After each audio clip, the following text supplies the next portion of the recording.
வணக்கம் மக்களே. உங்களுக்கு கல்யாணம் ஆயிடுச்சா?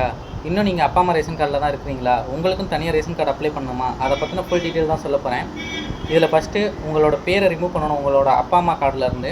அதுக்கு உங்கள் அப்பா அம்மா ரேஷன் கார்டில் என்ன மொபைல் நம்பர் நீங்கள் கொடுத்துருக்கீங்களோ அதுக்கு ஒரு ஓடிபி வரும். அந்த ஓடிபியை வெரிஃபை பண்ணிவிட்டு அதில் பெண்களாக இருந்தால் உங்களோட ஆதார் கார்டு, கல்யாண பத்திரிக்கை இது ரெண்டை மட்டும் வச்சிங்க அப்படின்னாலே உங்களோட பேர் ரிமூவ் ஆகிடும்.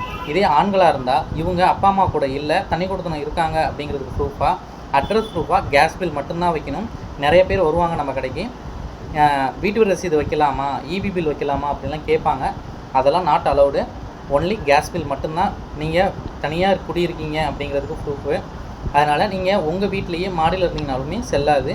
நீங்கள் தனி கொடுத்தனம் இருந்தால் மட்டுமே அந்த கேஸ் பில்லை ஒரு ப்ரூஃபாக எடுத்து உங்கள் பேர் ரிமூவ் ஆகும். அதனால் கண்டிப்பாக உங்கள் பேரில் தனியாக கேஸ் பில் வாங்கிக்கோங்க, ஓகேங்களா? உங்களுக்கு ஆண்களான உங்களுக்கு உங்களோட ஆதார் கார்டு, கல்யாண பத்திரிக்கை இல்லை மேரேஜ் சர்டிஃபிகேட்டு அது இல்லாமல் கேஸ் பில் கம்பல்சரி. இது இருந்தால் மட்டும்தான் உங்கள் பேர் ரிமூவ் ஆகும். இதெல்லாம் அப்ளை பண்ணிட்டேன் இப்போ உடனே ரிமூவ் ஆகிடுச்சு எனக்கு அப்ளை பண்ணி கொடுங்கன்ட்டு வரக்கூடாது. 1 மந்த் கழித்து தான் அப்ளை பண்ணணும், ஓகேங்களா?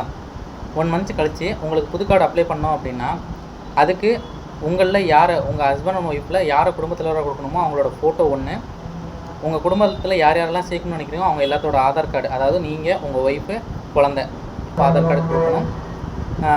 ஆதார் கார்டு மட்டும்தான் கொடுக்கணும், பர்த் சர்டிஃபிகேட் கொடுக்கக்கூடாது. அடுத்து பார்த்தீங்க அப்படின்னா எந்த மொபைல் நம்பர் உங்களுக்கு கொடுக்கணும்னு நினைக்கிறீங்களோ அந்த மொபைல் நம்பர் கொடுத்துட்டு உங்களோட கேஸ் பில் இதுக்கும் கம்பல்சரி முகவரி சான்றாக கேஸ் பில்லை தான் இதுலேயும் வைக்க முடியும். அது இருந்தால் தான் புது கார்டு வரும். இதெல்லாம் அப்ளை பண்ணிட்டோம் அப்படின்னா உங்களுக்கு 3 மாதத்துக்குள்ளார உங்களுக்கு கார்டு வந்துடும், ஓகேங்களா?